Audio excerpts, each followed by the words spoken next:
Hi hello வணக்கம். நான் உங்கள் விஜய் டிவி கிழக்கு பகுதி பழனி பேசுகிறேன். கண்ணதாசன் தன்னை பற்றி ஒரு அருமையான கவிதை எழுதினாருங்க. ஏன்னா எல்லாரும் அவரை பற்றி குறைச்சி சொல்லிக்க மாட்டாங்க எந்த கவிஞருமே. ஆனால் கண்ணதாசன் தன்னை பற்றி சொன்னார். தான் பெற்ற பிள்ளையும் ஏன் பெற்றோம் என்று தான் தாய் என்று மாண்டு போனார். அவங்க அம்மாவுக்கும் அவர் பிறப்பில் திருப்தி இல்லை.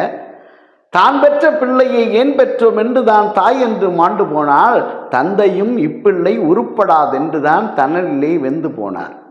ஊன் பெற்று யானுமோர் உயிர் கொள்ள வைத்தவன் உயரத்தில் ஒளிந்து கொண்டான். உதிரத்தின் அன்பிலே தமிழெண்ணை மட்டுமே உறவாக வந்து நின்றான். வான் பெற்ற வேறு போல் நான் பெற்ற தமிழினால் வாழ்கிறேன் கன்னிமையிலே மலர் கொண்ட கூந்தலை தென்றல் தாள் நாட்டிடும் மதுரை மீனாட்சி உமையின்னு சொன்னான்.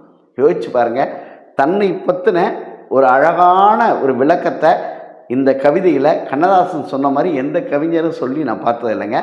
ரொம்ப அட்டகாசமாக எழுதியிருக்காரு கண்ணதாசன். என்றைக்குமே அவருக்கு இணையை அவர் மட்டுமே. நன்றி, வணக்கம்.